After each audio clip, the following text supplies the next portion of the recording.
Ladies and gentlemen, thank you for joining. I have Mr. Joe Cruz, the founder of Yave Tequila. His company is just 5 years old, and they've already won awards for some of the best tequila in the world. But I can't do justice to Yave the way he can because, well, he founded it. So I'm going to turn it over to Joe. Hey, Joe, thank you for your time, and congratulations on your already success. Of course, appreciate it. And it's funny you say 5 years, but that's 5 years in total. So that's 5 years from the second it popped into my head to creating the product, to selling the product individually, to now distribution. So we've been in the market for 3 years, but it is 5 years in totality, which is crazy to think about. It's 5 years ago it popped into my head, so that's nuts. Yeah. So that's even more impressive since it was, basically 3 years since it's actually been created, and you're already winning awards for some of the best tequila in the world.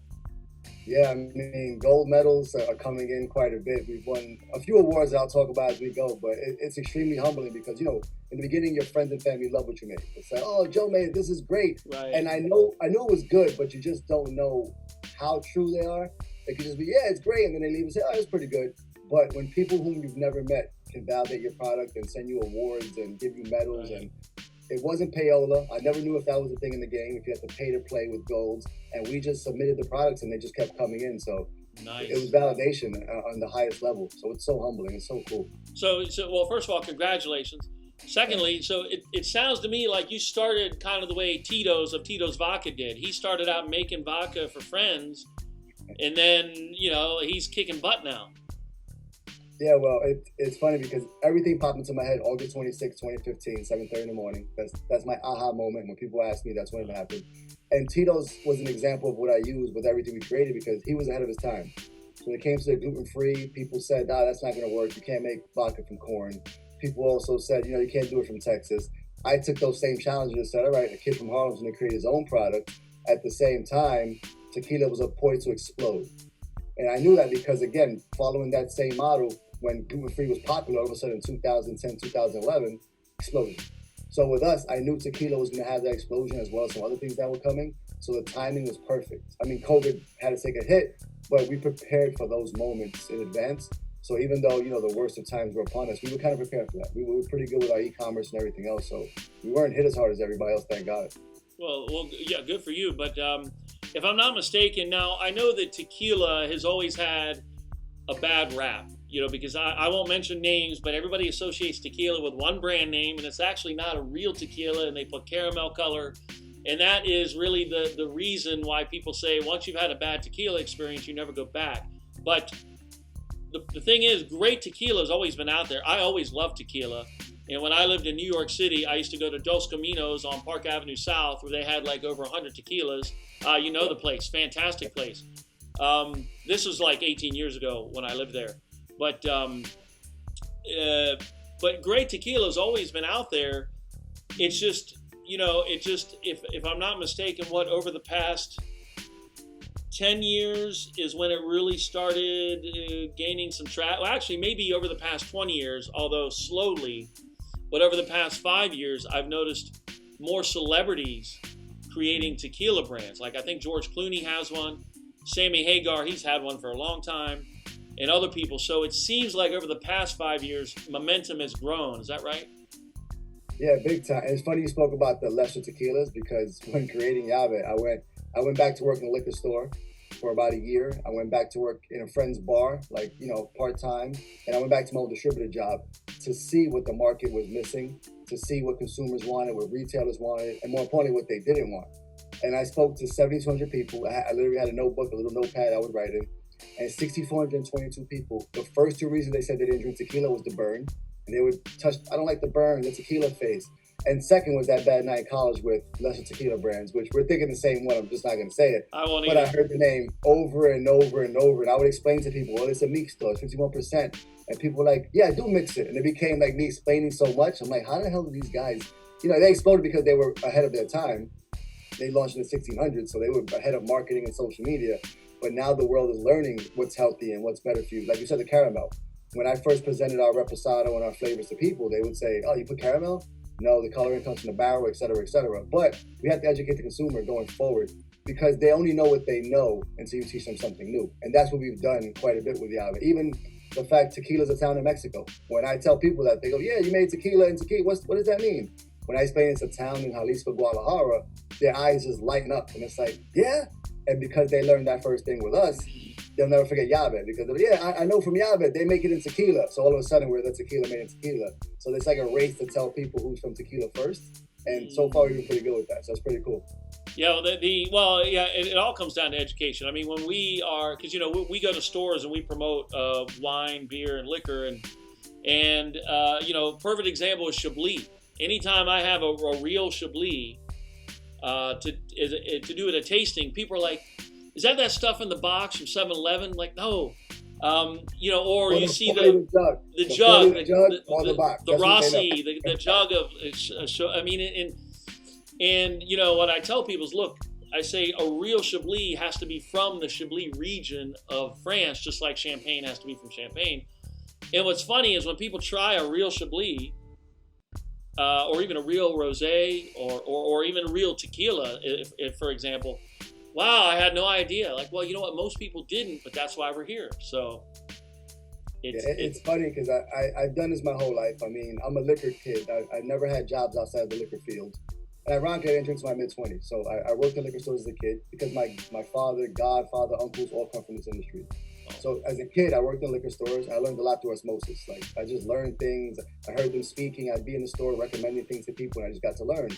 I wound up going from that to owning a liquor store, to actually going to work with a distributor, and I did merchandising for a year. So I was the person that hooked up windows and the nice walls you see and wonder how that all the way up there. That was me on a ladder. That's a pain in the ass kind of work.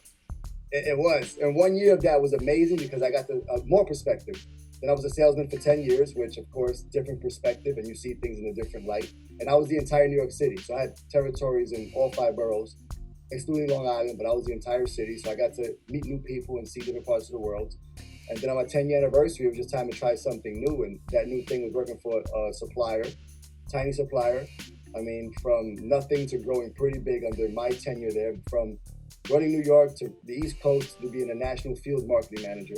Nice. Meaning I was the guy in the field. Like, I was making sure events went well and I met people. So this whole thing was progression for me. It was a slow incline of learning the business, learning all 3 tiers, of course, which very few people do.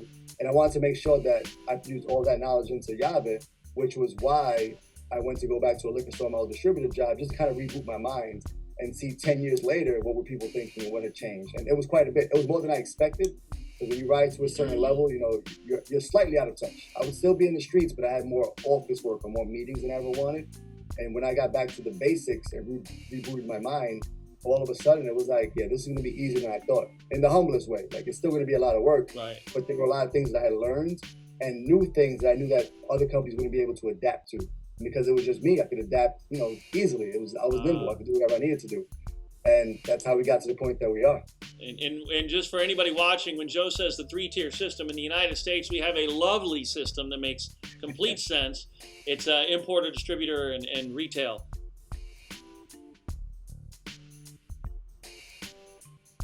But we won't get into that. But so let me ask you a question.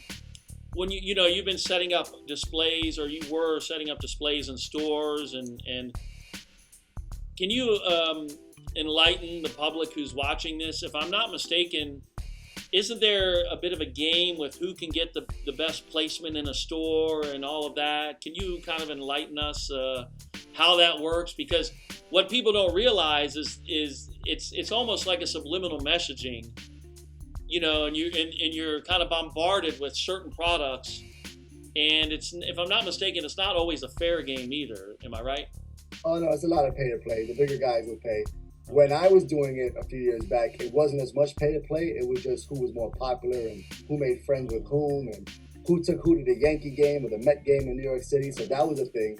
What you're talking about is I did all accounts. So I did bulletproof accounts, which of course are bulletproof stores. You walk in and say, let me get that bottle. The guy brings it to you, etc.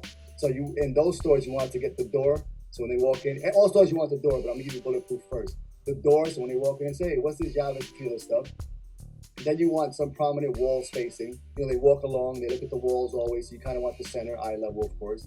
And then the third, which was by far the most important one, was something next to the cash register / the little spinning wheel that they have there. Yeah. You needed something there, so people say, what is this? And then it becomes an impulse buy. And then the larger stores, same thing. You still want the door, of course. You want something hanging wherever you can because people notice things that are hanging. And then end caps. Like the display that made the most sense was the one at the end because that's the first one you see or the last one you see and the one you're most inclined to grab from. So if you're along the center, they could grab. I mean, they grab from all displays, but the end caps were huge. And guys would come in with all kind of different. I remember the major companies would have beautiful end caps and beautiful displays. The way it was set up, they would take up way too much space, but it was the big dogs. And every once in a while, a small company like us or a guy like me would get that end cap because of relationships. And then all of a sudden, product would fly through. And then they would have merchandiser programs, you know, saying if you can set up these certain things, you get a bonus. If they sell as many cases because of what you set up, you get a bonus. So there was a lot of incentive for me to figure these things out. And other guys would give it away. I was the one that just said, I'm just going to earn it. I'm going to learn how to sell in New York City. And that was my first time selling, even as a merchandiser. So it makes a lot of sense that I turned into a salesman because the whole time you're selling people on the fact that my product to have this spacing because of these reasons. So in stores, when you see an end cap, a display, for anybody who doesn't know what end cap is, you see the rows of wine racks or liquor. The end cap is the cap at the end. So when you go into the aisle, you're going to see the end cap. So if you see a display on an end cap or some huge display at the door or some big display in the wine department, there's a good chance it's pay to play. Now, I wonder, though, do you think that happens as much in like corporations, like say, not to name anybody, but to give an example, like a Whole Foods or some of these other, do you think it's as prevalent there? Yeah. Oh, okay. It's funny because coming from the industry, you look at things differently, of course. You look at different genres and different industries and see who's doing what. And every once in a while, a display will pop out at me. And the first thing I think is, maybe making a lot of money on this? Like, is it profit margin there or is it just somebody paid? So I'm pretty sure it is. I can't speak to it as a fact. Right. But I see things at certain times. I'm like, this is way too big. This covers the entire aisle. Somebody paid for this or somebody up above did a favor for a guy. But it's at the end of the day, it's all relationships, whether it's pay to play or not. If I walk in, another guy walks in, and you say that guy's an a-hole, I like Joe Cruz, I'm gonna work with him, and we pay the same. I might even pay less if I had to pay. So relationships are key. So that's the first thing. But the big companies, it just is what it is. Like it's part of the game. It's marketing. At the end of the day, you're paying for advertising and marketing anyway. The best place to pay is in the store. Like it makes sense. It really does. Well, and to your point where you gave a case scenario, well, I like Joe because the other guy's an a-hole or whatever. I've been learning more about marketing and selling during the pandemic. Been reading more books and you know, it really does come down to relationships because you know I've noticed during trying times, companies try to promote more authenticity, it seems, than other times. You know, some people either have that or they don't, which you clearly do. But especially now, it's funny because you said that because I told my team like it's a relationship business. You have to sell yourself before you sell the brand. They have to like you first because you could have the best product in the world. But I was a salesman, and when I was in Empire, New York, I was in a certain division, and there were 4 or 5 salesmen on divisions. So there were times where a guy would say, "Hey, you know, I just want an inexpensive vodka. I'm going to buy it from you because this guy annoyed me, or this guy doesn't show up, or this guy doesn't keep his promises." There's so many things that go to it. It's pretty much, you know, show up, follow through. That's really it. You have to, if you say you're gonna do it, you have to do it because people's memories are long. I can go into a store right now. If I owed a guy a mini, I told him I'd give him. He said, "Hey, John's everything. How's your family?" I said, "Yave is blowing up. Remember that small bag you said you would give me?" I know it's gonna come up. Oh, let me give you. It's a thing. It's very long lasting, and when you pay them, it's very short memory. Say, "Hey, I don't remember. Oh, you did bring the bottle for tasting. Oh, that's right. Here's my notes. Like, look, I keep notes on everything because of that." Yeah. But again, relationships is beyond key. And I tell my team because of that, you don't get an order until you get a reorder. So it's easy to get the first. I don't think it's easy to get the first order, but it's easy to get the first one than the second. Because if you don't sell it, if the product doesn't sell through, it just sits on the shelf and now people start to talk in the industry. So even that, from relationship to, like I said, the show up, follow through, and you're good. It's not really that much. True.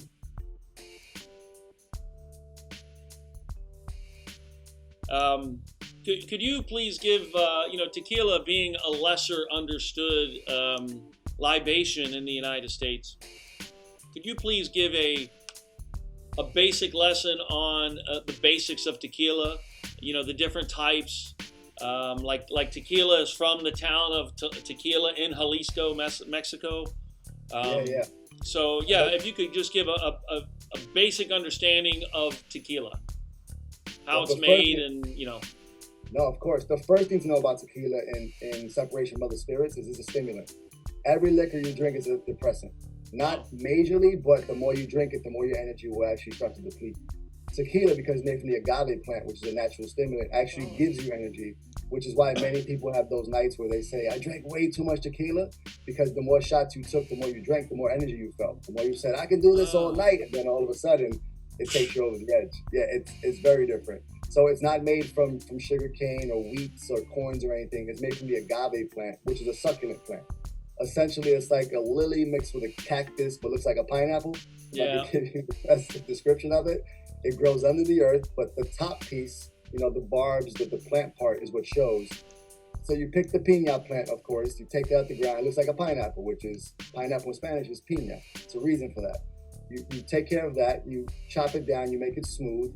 And the beauty of this plant is that it has a small bulb that is growing with it the entire time. Almost like a baby. It's like a baby that's ready to grow itself. So when you pick the piña plant, the bulb supplants that first plant. So now it's a self-sustaining plant. So that's part of the bigger beauty of agave. Then you take that, you take it to the plant, and you want to roast the piñas. You roast it because you're going to get some of the flavor out. It cooks it ever so lightly. It's more about cooking the plant, getting the juices to flow from it. You put it in an horno, which is an oven. Right. Now the oven sits where you have slats on the bottom so the juices can flow below, and then it starts to build up, and then you take those juices. So after the first cooking of the piña, it comes out, you use that, of course. But then you want to take the piñas themselves, shred them. So now everything that's stuck within that piña that didn't flow from it is actually still going to sit inside of it. You want to press that as well. You shred it, you press it, and now it's almost like a second use of the same exact plant and thoroughly getting everything you need from it. So you press that out, so now you have all the juices from the piña. What we do that I think is amazing is we use ours as compost. So when everything's shredded up, it goes back into the fields, which of course is compost for the piñas themselves. So now you have the juice, you have everything you need from the actual plant. The plant is done with the other bulb growing, which is a super bonus again. Now that's done. And then of course now you're gonna add your water, which is very important. We use a volcanic water, which is very important for us because it's naturally clean. We distill it, of course. We're not making people drink volcanic water, but it's cleaner. It flows extremely clean. And then with that bulb, with that juice that you got, you want to ferment that. And when you ferment it, you use yeast, essentially to turn it into the alcohol, if you will. And we have a proprietary yeast. Many people buy yeast from other companies, or people say, hey, this is the best yeast company. We create ours in-house. So now between the volcanic water and the proprietary yeast, we have two things that are different. And then the super secret from us is, one thing everybody needs to know is that there are two levels of agave in terms of not blue agave, blue river agave. Those are classifications. But the two levels are literally levels, which is the highland and the lowland agave. Oh.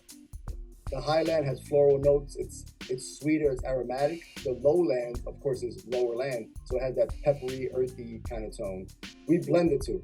We have a very specific percentage of highland and lowland agave that cancels one another out while complementing one another. And the reason that's important is because when people say they don't like that burn, it comes from one of the plants. It's usually going to be lowland, but it comes from one of them. When you use both, if you do it perfectly right, as I feel we did, it cancels that burn out. They smooth each other out, but then you get the aromatic notes as well as the peppery notes. So now you have all this coming together, of course, and then when it comes to the aging. So now that's the Blanco. That's essentially how we usually make a Blanco. When it comes to reposado, which means rested, literally rested in Spanish, that's all it means. You rest it in usually American oak barrels. So we were talking about the caramel earlier. There's no caramel in any tequilas. Well, any good tequilas, there's no caramel within it. It sits in that barrel and you turn it ever so slowly for 2 to 12 months. You do it as long as you want, whatever you think is perfect for you. We do 8 months with our reposado, to each his own. And then you extract all the actual flavor, the content, the essence of that barrel go into your reposado tequila. If you wanted to sit longer, it's añejo, which means a year. That can be aged from 12 months to 24 months, whatever makes you happy. We do 18 months. We find that sweet spot right in the middle. So that's where the color, the character, the flavor comes from. And the longer you leave it in there, obviously the darker it gets and the more it tastes like whiskey. So that was something we did when it came to our press. So that's the simplest version. There's a lot more to it, but that's the simplest version of exactly how you get to tequila. And the reason I can say it out loud is because we do our own proprietary things within there. We do certain blends that, unless I tell you exactly what it was, you couldn't replicate Yave Tequila. So, as a recap, the agave plant is a stimulant, which means tequila is a stimulant, not a depressant like other liquors. Yep. All tequila starts as blanco? Yeah. Okay, Blanco so is what you call it puro. It's pure. It's the pure essence of it. Okay. So Blanco tequila is not aged. It's not put in oak or anything like that. You can age it up to 2 months in a stainless steel barrel. Okay. I don't see the need for it, to be honest. Okay. It's not a thing. But up to 2 months, again, it can't touch wood, can't touch anything but stainless steel. Okay. Keeps it Blanco. Or silver, they say, but silver is more like mixtos and all that. But people are trying to call that thing silver, but it's Blanco. Okay. And then Reposado is aged up to 1 year in American oak? Yep. And Añejo is aged up to 2 years in American oak? Yeah, anything over a year. So if you say a year and a day, it's Añejo. But it'll be lighter. It'll be a baby Añejo as opposed to a full-fledged Añejo. I think the minimum you can do is 14 months. We went 18 because I wanted to be a very whiskey tasting tequila. That was the thing for me. And is it fair to say that since you're using volcanic water, which is more pure, that you don't need to do as much filtering as maybe a company that doesn't use volcanic water? Correct.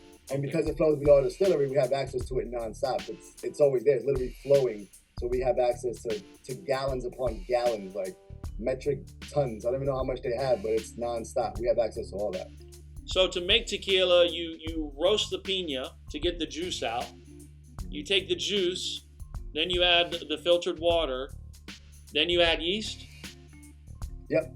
Well, first, remember, you roast it and then you shred it to get every little ounce out. You get there's more sitting in there. Even though you have it, you can press it, but then the shredding is what takes every single ounce of that juice left. Oh, kind of like if you make wine, you're going to press the grapes to get the juice. Yep. Okay, so for tequila, you're going to roast the piña, you're going to shred it and press it, you're going to get the juice out, then you're going to mix it with water and add yeast, and then a few days, that process. Yeah, it doesn't take very long. It'll take a week or two, pretty much, max, to let it you let it sit a little bit just to kind of, get all, anything that's left within there that happens to be sitting, then you filter that out. So you want it to sit so everything kind of drops to the bottom. Anything that may be in there, take it out. So we're double distilled, double filtered, all that stuff, of course. Like, anyone who's not doing that is just dirty. It's pretty much the way it should be. You take out the essence. You don't want anything in there. Oh, okay. And then once that's done and you strain it or filter it, then you have tequila that's bottled, ready to go. 100%, yeah. And with us, because we have our flavors, I mean, to walk through everything, obviously, we have our Blanco. Okay. I mean, this is Yave Blanco, the baby, the one, El Puro. The mother of everything else you'll ever see comes from us perfecting this. Ah. And the reason, of course, like I said, we won the gold medals, we won awards, we won tons of accolades. But there's one thing that was important to me. I like to walk the path with the consumer. So again, coming from the industry, I kind of knew how to see things in a different light. And one of the things was what makes something stand out on the shelf. So of course, the product needs to look good. It needs to stand out. Our key, Yave means key in Spanish. And the reason it's spelled Y-A-V-E is because we spelled it phonetically. So in Spanish, it's spelled with 2 L's, but if you don't speak Spanish, it's La Lave or some weird word, so it's Yave. And a very popular saying in Spanish culture is Ya tu sabe, meaning now you know. So we say Ya tu llave. Our tagline is unlock possibility. That's the slogan. That's what we run with. When Latino culture in the multicultural market, Ya tu llave. It's a huge thing. People love it. It makes sense. And then again, more importantly, when it comes to the actual package, what was very important for me, you see a lot of bottles come out and they want to be sexy. They want to stand out. They're very tall. They're short and fat because they're mimicking another tequila. We didn't want that. I wanted something for bartenders to kind of, be able to grip any way possible, have some fun, even add a punch. Yes. So try to think of everything. On the side, we have the little arrows, which are essentially little millimeter markers, so you know how many shots are in it. As well as every time I cheers, I say to the top. So this is kind of to the top, kind of our internal thing. And a bonus with Yave, it's kosher. That's not normal for a tequila, right? No, that is not a normal thing. And it's even cooler because I always wanted to do flavors. That was a thing from my heart. I saw a lot of brands, a lot of tequila brands come out. They may have dabbled in the flavored market, but they never took the bull by the horns. So we just kind of went all in and created the world's first mango. The reason this is near and dear to my heart, like this is everything, is because in Latino culture, you're raised by multiple mothers. It's your mother, your grandmother, your great-grandmother, your godmothers. Everybody's your mother in some way. Okay. My grandmother was my second mother, and she died before I made Yave. Oh. Yeah, her favorite fruit was mango. It was my way of her living forever. It was, this is for you, this is going to be the new thing. Nice. So we've gotten awards, we've gotten accolades. I mean, we just won one of the coolest awards that didn't know existed until we won it. So you won an award you didn't know existed. Yeah, I mean, I come home one day, I get a box, and I'm like, this is like a Yave Tequila bottle or something. The shape, the size of it. I open it up, and it's from the SIP Awards. The Congratulations, Award. man. Thank you. And they only give out like 1 or 2 a year, apparently, for different categories. And Wow. I'm like, wow, like this. And again, this goes back to being validated by people whom I've never met. So they tried it, they loved it. Whatever happened was in their office spaces and said, hey, man, he's a game changer. But people keep giving me all the credit for it. It's her, because it came from the heart.